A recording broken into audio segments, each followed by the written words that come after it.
সজনে ডাঁটা কেটে নিয়েছি, এই যে দেখো, আর একটা ছোট আলু কেটে নিয়েছি। এটাকে আজকে সর্ষে আর বাদাম দিয়ে রান্না করব। তো এখন গরম পড়তে পড়তেই প্রচুর সজনে ডাঁটা পাওয়া যাচ্ছে।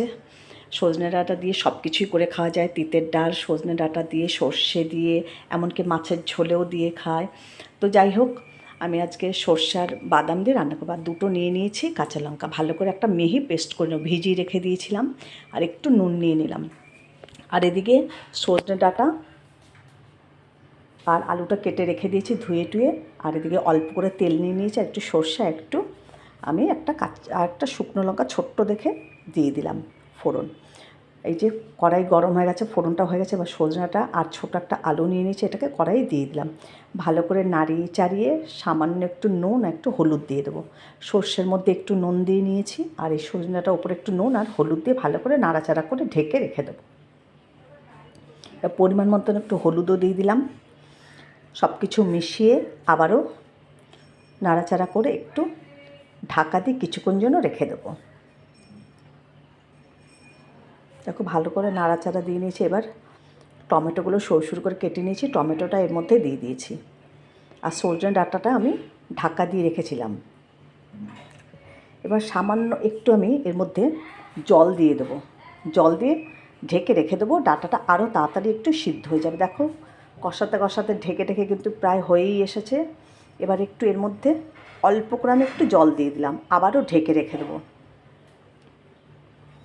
এই যে ভালো করে জল দিয়ে, অল্প করে জল দিয়ে এবার নাড়াচাড়া করে ঢাকা দিয়ে ঢেকে রেখে দেবো।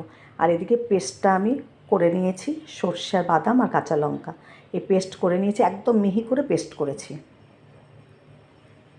এবার ঢাকনাটা তুলে দেখি কী অবস্থায় আছে। এই দেখো, এই যে প্রায় কিন্তু আমার ডাঁটা সিদ্ধ হয়ে গেছে।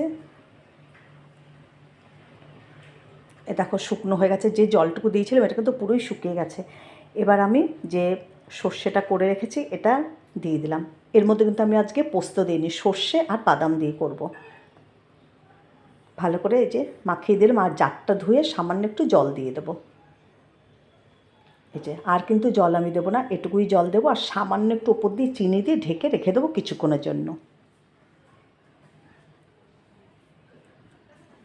এই দেখো এবার ঢাকা চাপা দিয়ে রেখে দেবো। সামান্য একটু ওপর দিয়ে চিনি দিয়ে দিলাম।